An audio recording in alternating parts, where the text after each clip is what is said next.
After several months of evaluation of existing policies, existing regulations, interviews with various county agencies and state agencies about really what mechanisms are in place currently that really address various climate change issues and sea level rise issues, from very clear-cut floodplain management and hurricane analysis to information about how county employees who work outdoors in the summer deal with extreme heat conditions. So we've really looked at the full gamut. We tried to look at the full gamut of the county's vulnerability to climate change and sea level rise, and put together a well-informed set of strategies with the ultimate goal of being proactive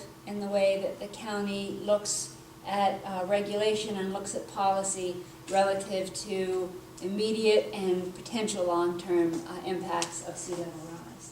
So with that said, I guess we'll jump right in with the key impact. There are several plans in place that clearly deal with climate matters, and one of those plans is our hazard mitigation plan, but also the land use ordinance deals directly with regulation that that looks at not only how is land use impacted, but also how are property values, insurance claims, and insurance programs. And that major program is the floodplain program. Kent County is impacted by storm surge, riverine flooding, and potential hurricane impacts with high winds and flooding, probably more than any of our other climate-related vulnerabilities. Like I just mentioned, we have in Kent County, we have non-tidal floodplains and tidal floodplains. And tidal floodplains also include coastal areas and velocity zones. So a non-tidal floodplain is a floodplain that is riverine and is really impacted. Those floodplains are directly impacted by stormwater runoff and by flash flooding events and rain events. The area of the county that has been directly impacted by non-tidal flooding has been Millington in the Sandfield area. That is an area that during the 1990 Tropical Storm Floyd event, a lot of people were rescued from their homes after multiple instances of that happening, not just during a storm event, a tropical storm event, but a standard storm event. As a result, several of the properties in that neighborhood received funding to relocate through the FEMA's hazard mitigation grant program. We also have predominantly tidal floodplains, and these are the 1% annual chance of flood areas that are mainly located adjacent to tidal waters. There's also a 500-year floodplain, or a 2% annual chance, and those areas are not currently regulated. But behind the 100-year floodplain, there is a limit of wave action line, which currently is not regulatory, but is a really good guideline for property owners to maybe keep structures out of that area if at all possible. Someday that line may be regulatory, but it is not mandated now. The county also has a lot of areas of coastal high hazard areas and velocity zones. These are areas that are located mainly directly adjacent to the Chesapeake Bay, like areas in Tolchester and a lot of areas in Rock Hall. In terms of major tidal flooding events, Rock Hall has been the most greatly impacted during Hurricane Isabel in 2003. I almost said 2013. Time goes really fast. Our regulations relative to tidal and non-tidal floodplains, a lot of you are probably familiar with them. I see a lot of familiar faces having reviewed a lot of floodplain permits. There are regulations that direct development outside of the floodplain. If your entire property is located in the floodplain, there's no prohibition in terms of building in the floodplain. But if the floodplain cannot be avoided, then there are certain requirements that are mandated by the land use ordinance. Basements are not permitted in a floodplain. All enclosures below the flood protection elevation have to have flood vents in them, so water has to be able to come in and out of your crawl space.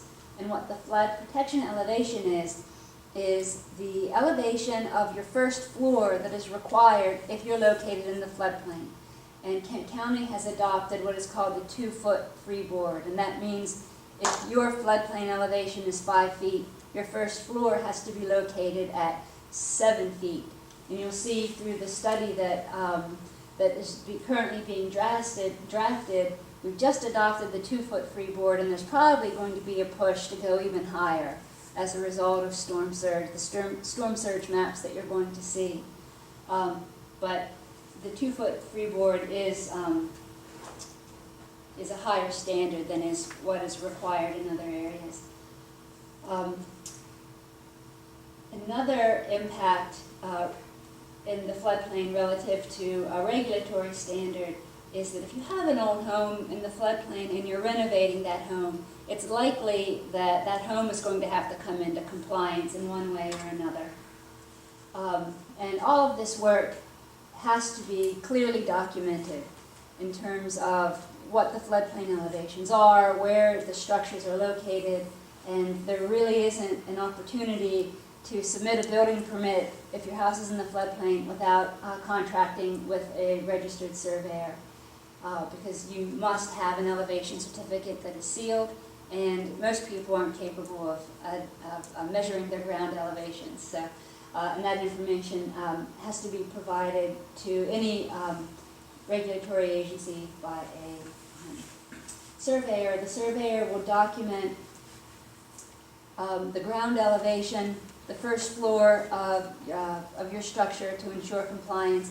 Also identifies the flood vents that have been installed, and if there's a garage, there's a declaration of land restriction on any garage, because you're not allowed to store anything, have any permanent storage in a garage. Everything has to be easily movable. And all of that is documented on your final elevation certificate that is sealed by a surveyor. Question. Yes. If you have a house that's on the river and you're going to get flooded for sure, and it's an old house that doesn't comply with any of your new regs, and you're going to do a renovation on it, what constitutes renovation, and does that mean you have to come in compliance if you're doing a renovation defined by some reg, I guess? Yes, that's exactly it. And that is this substantial improvements and substantial damage kicks a project into the need to comply with the floodplain regulation. And substantial improvement is defined by the cost of that construction. And most aspects of renovation qualify to be included in that cost of construction. So you have your cost of construction that is then compared with the assessed value of that dwelling, not the assessed value of the land and the improvements on the land, just the house. And if that cost of your construction is 50% or greater than the assessed value of the dwelling, then compliance is required.